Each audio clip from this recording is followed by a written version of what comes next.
রামপুরহাটের পাশে তুঙ্গুনিতে একটা দলিত ছাত্রী, সপ্তম শ্রেণীর ছাত্রীকে তার স্কুলের ফিজিক্সের শিক্ষক সম্ভবত রেপ করে, ধর্ষণ করে তাকে খুন করেছে এবং তথ্য প্রমাণ লোপাটের জন্য তাকে 3 টুকরো করে একটা ক্যানেলের নিচে বস্তায় ভরে রাখা হয়েছে।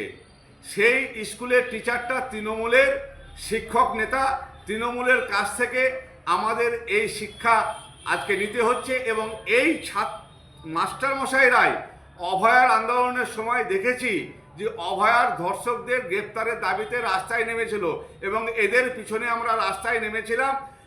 এত ধিক্কার জানায় যে এই তৃণমূলের সরকারের আমলে যেভাবে প্রত্যেকটা দুষ্কৃতী দিনের পর দিন অপকর্ম করে চলেছে, সেই অপকর্মের ধিক্কার জানায় এবং এই মামলাটায় স্পেশাল পিপি যেন নিয়োগ করা হয় এবং rarest of the rare case হিসাবে গণ্য করে এর তো ফাঁসি হবে, এটা একদম অবধারিত।